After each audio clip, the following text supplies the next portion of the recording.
আচ্ছা, তুই মনে করিস মেয়েরা প্রচুর বুদ্ধিমান?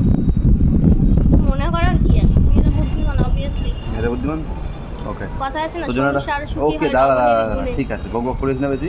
তোর জন্য একটা কথা আছে, একটা কোশ্চেন আছে, ঠিক আছে। ওকে। আর তো কোশ্চেনটা হচ্ছে, 3টে ঘর আছে, হুম, একটা ঘরে হুম, পুরো একদম ঠেসে ঠেসে হিরে ভর্তি করা আছে, আচ্ছা, একটা ঘরে সোনা দানা প্রচুর আছে, ঠিক আছে, আর একটা ঘরে 3জন সুন্দরী মেয়ে আছে।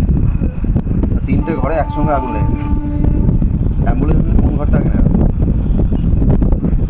অ্যাম্বুলেন্সে কি করবে আমি জানি না, তবে ঘরটা আমি আগে নেওয়া থাকলে হবে। অবশ্যই মেয়েগুলোকে বাঁচাবো। এবার অ্যাম্বুলেন্স যদি ছেলেরা আনে, তারা যদি বললো ওই 3টে মেয়ে যদি তার রিলেটিভ হয়, হয়তো বাঁচাতে রিলেটিভ নাও রিলেটিভ পারে। কেউ নয়, খুব সুন্দরী 3টে মেয়ে আছে, বাচ্চা একটা ঘরে প্রচুর হিরে আছে, একটা ঘরে প্রচুর সোনা আছে, অ্যাম্বুলেন্স এসে কোন ঘরটাকে আগে নেওয়া হবে আগুন?